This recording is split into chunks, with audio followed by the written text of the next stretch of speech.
cuidado. Bom dia, irmãos, amigos. Nós estamos aqui no templo da Igreja Presbiteriana Independente de EP para gravar a lição da Escola Dominical, que vai ser para esse amanhã, domingo, 14 de março de 2021. Nesse quadrimestre, as lições estão sendo baseadas numa revista que está tratando do Sermão do Monte. Hoje já é a lição quinta, ou a quinta lição, a lição 5 dessa revista, cujo título é A Justiça do Cristão. O Sermão do Monte, a gente sabe, são os capítulos 5, 6 e 7 de Mateus. Esses ensinamentos, eles estão esparsos em outros evangelhos, mas ele está em sequência, o Sermão do Monte, chamado de Sermão do Monte, lá em Mateus, capítulos 5, 6 e 7. O trecho que vai servir de base para a lição de hoje, a justiça do cristão, é Mateus 5, os versículos 17 até o versículo 20, no qual Jesus diz o seguinte: Não penseis que vim revogar a lei ou os profetas. Não vim revogar, vim para cumprir. Porque em verdade vos digo, até que o céu e a terra passem, nem um i ou um tio jamais passará da lei, até que tudo se cumpra. Aquele, pois, que violar um destes mandamentos, posto que dos menores, e assim ensinar aos homens, será considerado mínimo no reino dos céus. Aquele, porém, que os observar e ensinar, esse será considerado grande no reino dos céus. Porque vos digo, se a vossa justiça não excederem muito a dos escribas e fariseus, jamais entrarei no reino dos céus. Esse texto aqui, eu vou para basear um pouco aquilo que eu vou falar, eu vou explicar um pouco antes, algo que eu acho importante no texto aqui, quem eram os escribas e fariseus. Escriba não é uma coisa que existia só aqui na Bíblia, só no povo de Israel. Qualquer região, império do mundo antigo, e até, quem sabe, a gente pode dizer até do moderno, onde existe uma cópia para fazer um decreto para ser passado no papel, vai ter alguém que tenha que escrever. Essa pessoa é um escriba. Lá no Egito Antigo já tinha, e no meio do povo de Israel havia os escribas. Não dá para saber exatamente desde quando havia escribas no povo judeu, mas parece-me que a primeira menção que há de um escriba é Esdras. Lá no livro de Esdras diz que Esdras era um escriba. Escriba é aquele então que copiava. No caso aqui da Bíblia, especificamente escriba era aquele que fazia a cópia da lei de Moisés. Depois que Nabucodonosor derrotou Israel e o povo judeu, e o templo foi destruído, o povo judeu foi levado para outros países, no caso também para a Babilônia, e o culto que se prestava no templo não tinha mais como ser prestado, até porque o templo foi destruído. Então a forma que o povo se manteve um povo coeso, um povo unido, foi através do estudo da lei de Moisés, o Pentateuco, os 5 primeiros livros da Bíblia.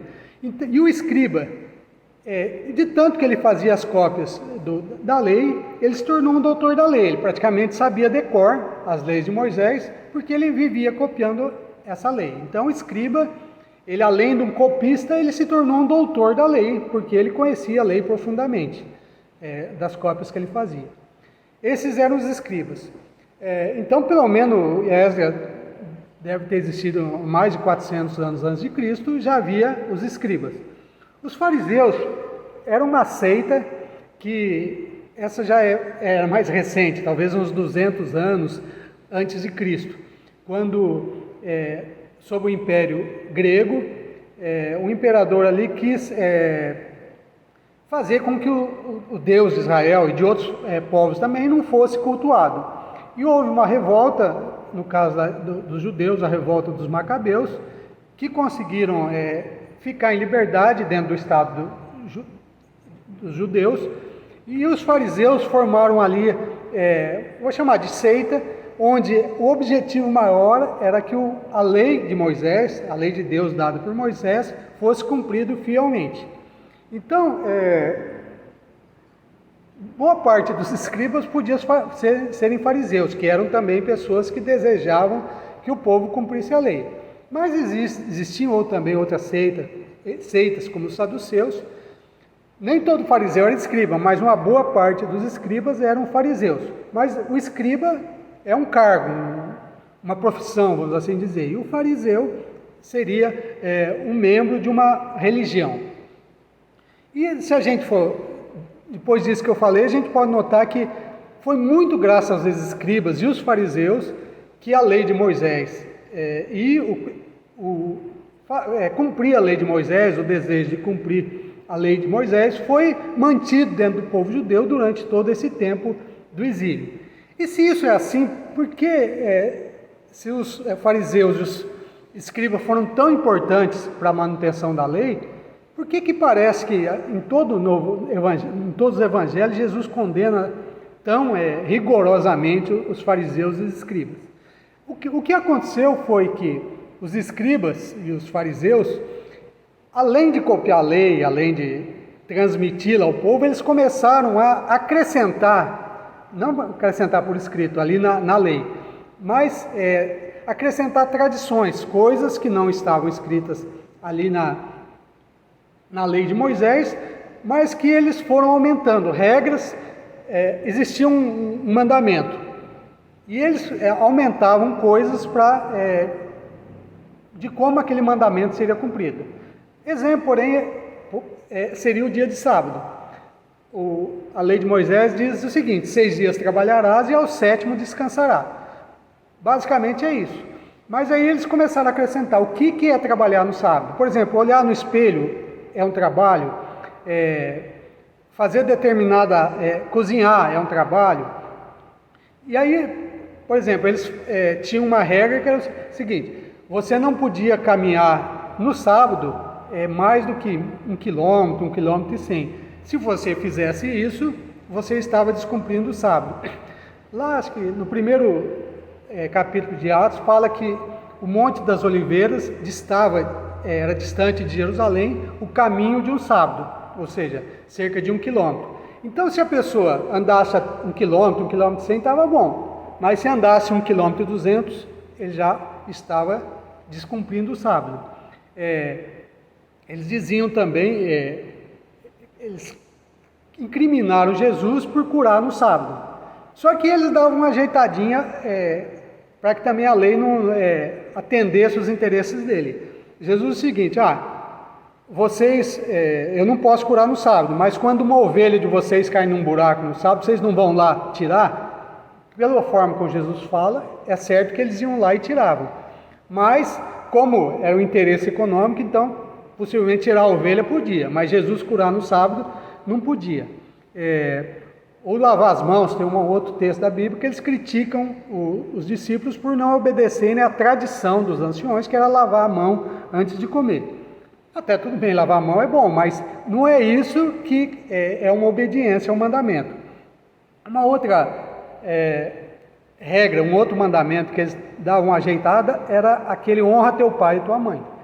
Eles achavam que tinha que honrar o pai e a mãe. Mas, por exemplo, se eles tivessem bens e precisasse, o pai tivesse necessidade, eles puseram uma regra: é o seguinte: se eu chegar para o meu pai e falar, eu podia ajudar, mas esses bens que eu tenho é uma oferta, eles davam o nome de corban, uma oferta ao Senhor, então eu estou dispensado de cumprir. Só que eles nem entregavam a oferta para Deus e nem atendiam os pais que precisavam. Então, o que Jesus condenava não é o fato dos fariseus quererem cumprir a lei. Tanto que no texto que a gente lê, Jesus disse que não veio para revogar a lei, mas para que ela fosse cumprida à risca, até o J e o tio, o I e o tio que existe na lei. Mas o grande problema dos fariseus era cumprir a lei conforme os seus interesses, só para mostrar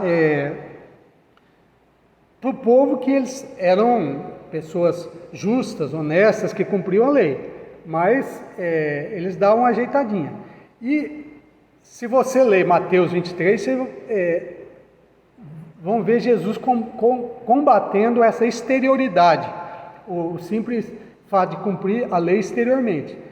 Por isso ele compara lá os escribas e fariseus a sepulcros caiados, que por fora estão pintados, bonitinhos, mas por dentro está cheio de ossos de mortos. E ele fala assim, vocês também. Por fora vocês parecem justos aos homens, mas por dentro vocês estão cheios de iniquidade e de hipocrisia. E também ele compara pratos que por fora parecem bonitos, copos, mas por dentro também estão sujos. Então o que Jesus condenava nos fariseus não era o desejo de cumprir a lei, mas simplesmente manifestar essa exterioridade da lei. E por isso que Jesus... Mateus 15 também é um capítulo que é interessante ler, onde Jesus combate essa exterioridade dos fariseus, dizendo lá, esse povo honra-me com os lábios, mas o seu coração está longe de mim. E um ponto que Jesus destaca bastante em Mateus 15, que está melhor ainda expresso lá em Marcos capítulo 7, é a questão de que o que entra no homem, ou aquilo que está exteriormente no homem, não contamina. Mas tudo que vem de ruim, prostituição, brigas, invejas, avareza, tudo isso está no coração do homem. Então, Jesus, ele quer deixar claro, eu vou falar melhor daqui a pouco, mas deixar claro que esse cumprimento externo da lei não torna justo o homem. Muito pelo contrário, às vezes. E uma coisa que eu acho, não sei se eu estou correto nisso, mas aparentemente as pessoas muito legalistas que defendem esse cumprimento fiel da lei, ou tenta impor, nos outros principalmente, e Jesus critica isso nos fariseus lá em Mateus 23, quando diz que vocês colocam fardos pesados sobre os homens, mas vocês nem com um dedo querem ajudá-los a carregar esses fardos. Ou ainda diz, vocês percorrem o mar e a terra para fazer com que a pessoa se torne prosélita, ou seja, se torne membro da sua religião. Mas quando ela se torna filho do inferno 2 vezes mais do que vós. Por quê? O cumprimento do jeito que os fariseus e escribas queriam da lei não era aquilo que Jesus entendia como correto. E como eu estava dizendo, a pessoa legalista ela quer impor regras sobre os outros, sabendo dentro dela o quão ruim ela é. Parece-me que praticamente os 10 mandamentos, todos eles quase são externos. Você consegue reconhecer uma pessoa que está servindo outros deuses, você consegue reconhecer uma pessoa que não descansa nunca o 7º dia, uma pessoa que mata, uma pessoa que rouba, uma pessoa que adultera. Mas tem um mandamento que, para mim, ele é muito interior, que é o não cobiçarás a mulher do teu próximo, a casa do teu próximo, o boi, os bens do teu próximo. É uma coisa interna. Então, os outros mandamentos a gente pode se mostrar bonito para os outros, mas esse aí, como ninguém vê, só a gente que sabe o quão ruim a gente é por dentro. Parece-me que quando...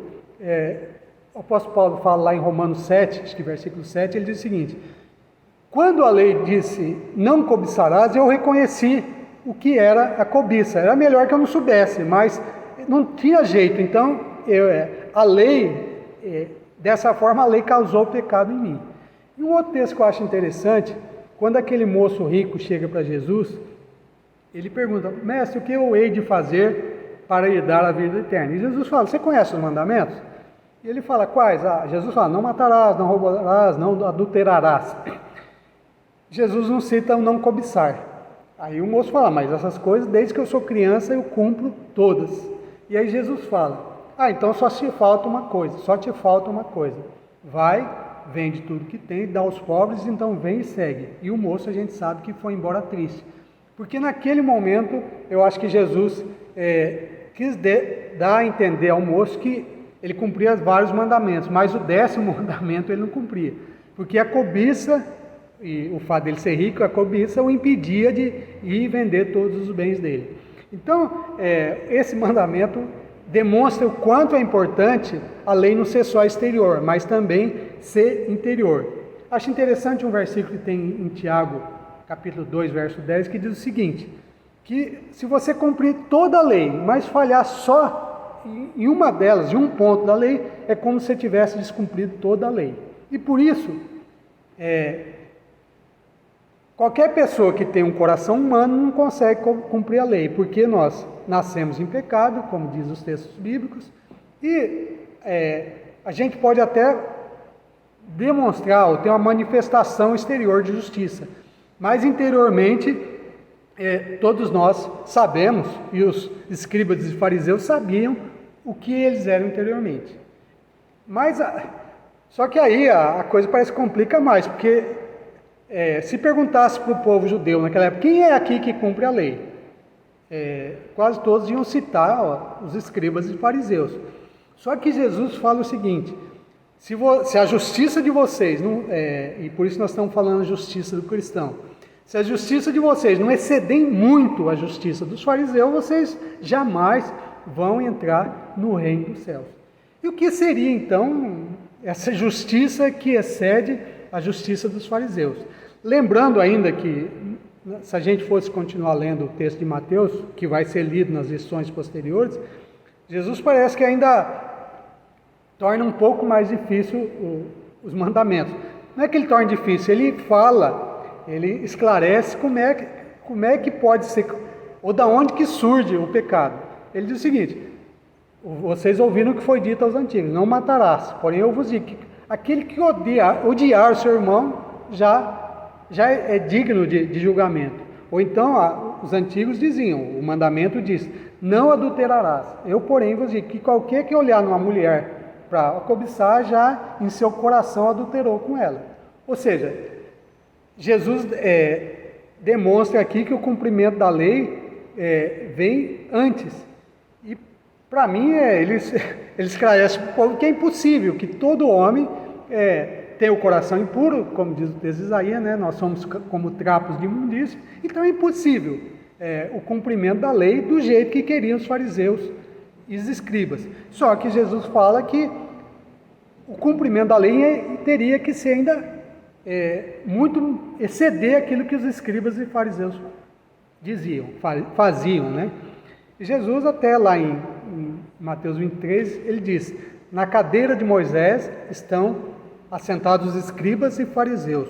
Observai, pois, e praticai tudo o que eles dizem, mas não procedais em conformidade com as suas obras, porque eles dizem e não praticam.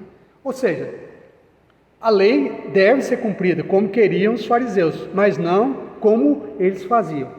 Para mim, o significado da nossa justiça exceder os escribas e fariseus vem em dois termos que são bem parecidos, né? Ser justo e ser justificado. Romanos diz que não há um justo sequer, ou seja, todos nós estamos perdidos diante da lei, porque nós já nem conseguimos cumprir externamente, internamente ainda muito pior, né? Então, para a nossa justiça exceder a dos escribas e fariseus, acho que eu entendo que a primeira coisa é você compreender que você tem uma dívida, como se tivesse uma dívida de bilhões, né? Ou como aquela parábola de Jesus que fala do credor incompassível, que ele devia bilhões para uma pessoa e foi lá falar para ela, olha, você tenha paciência comigo que eu vou conseguir te pagar. E isso era impossível, por isso aquele rei, aquele senhor perdoou. Depois ele segue o texto, ele não perdoou, mas ele não perdoa aquele que devia para ele. Mas acho que o entendimento que a gente tem primeiro é esse, que nós temos uma dívida que não conseguimos pagar, que diante da lei nós já estamos amaldiçoados, porque a palavra diz, maldito todo aquele que não cumprir todas as palavras dessa lei. E então, a partir do momento que a gente já sabe que não consegue ser justo, que a gente tem uma dívida, um débito muito grande que não consegue ser pago, então a gente pode ir atrás ou conseguir alguém que possa pagar aquele débito ou possa cumprir a lei.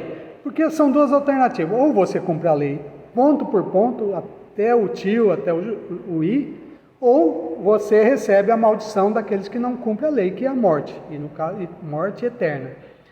Ou seja, cumprir a lei nós não podemos. Então nós teríamos que sofrer a maldição da lei, ou no caso da antiga aliança, você pagar com o sangue de um animal aquele pecado, aquele descumprimento da lei. Agora, na nova aliança, há uma outra possibilidade: é receber o crédito de outra pessoa para pagar a nossa dívida. Eu acho interessante um texto que tem em Gênesis, capítulo 15, verso 5, que diz o seguinte, que Abraão creu em Deus e isso lhe foi creditado como justiça. Ou seja, a fé, e isso está expresso em vários outros textos, que a fé de Abraão lhe deu um crédito como justiça. E o apóstolo Paulo fala lá em Colossenses que Jesus, quando morreu na cruz, ou ele cravou na cruz o débito, a dívida que a gente tinha. Então, a justiça que a gente, ou a justificação, no caso, que a gente pode obter, é conseguir esse crédito que Jesus nos dá. Primeiro, quando ele cumpre toda a lei, ele tem um crédito por cumprir toda a lei. E depois o crédito, para aqueles que são amaldiçoados pela lei, de ter o sangue de um cordeiro eterno que limpa, como na lei antiga havia o sangue que limpava os pecados, agora na nova aliança há o sangue do Cordeiro de Deus que tira o pecado do mundo. Então, a única justiça, ou a justiça que o cristão pode tentar obter, ou o que ele obtém é essa. É lógico que a partir daí, o que acontece é uma mudança. Como eu disse, tudo que vem que acontece de ruim externamente, ele provém de dentro. Então, se a gente conseguisse mudar o coração não como o coração, órgão que bombeia o sangue, mas coração como centro das emoções, centro das decisões, se a gente conseguisse mudar o coração de uma pessoa, ele poderia então cumprir a lei. Porque aí, vamos imaginar um coração que o único desejo é descumprir, é mudado para um coração que agora deseja cumprir a lei. E por isso, é muito interessante o que Jesus disse para um fariseu, né? Um fariseu chamado Nicodemos, lá em João capítulo 3, quando Nicodemos diz para Jesus: mestre, eu sei que o Senhor vem de Deus, porque ninguém pode fazer as obras que o Senhor faz, os sinais que o Senhor faz, se Deus não for com ele.